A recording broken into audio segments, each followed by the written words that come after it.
Morning everyone. Let's just take a simple intro. I am Samranth from 9th standard, 9th B. I hope you are having a great time with your family. Let's just start our important discussion on a very important topic, that is black fungus. Now, what is black fungus? Do you know? Never mind, I'll tell you. This rare fungal infection is referred to as black fungus or mucormycosis.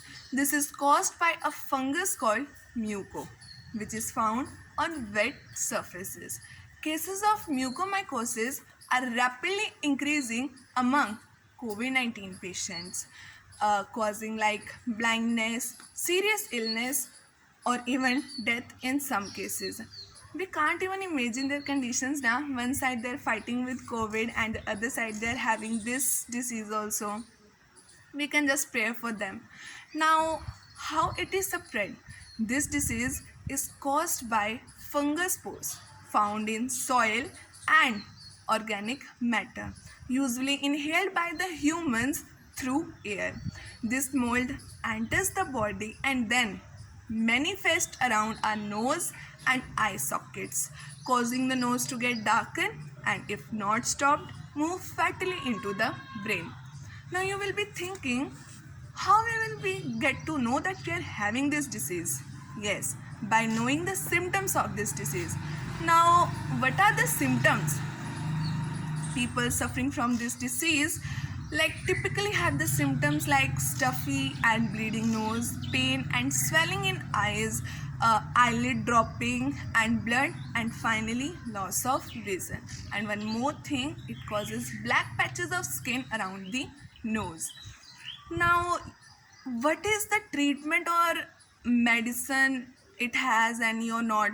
Yes, it has a medicine which is called amphotericin B. It is used in the treatment of rare fungal infections called mucormycosis or black fungus. Now, does it affect everyone? No, it do not affect healthy people. Cases of infection are more in people those with low immunity. And one more thing, people who have steroids should take care of them. Now, how can we improve our immunity? Just by taking simple steps, we can improve our immunity. First, we can do exercise regularly. Second, by eating fruits and veggies. Now the people who says we don't want to eat bangans, we don't want to use kaddus. No, everything has its own importance. So you should eat everything. Now third, by adding limited amount of sugar in your desserts and teas. Third, by staying hydrated. And fourth, by taking proper sleep. Just by taking these 4 or 5 steps, we can improve our immune system. I hope this video will be very useful for you and you get to know what is black fungus. Thank you so much.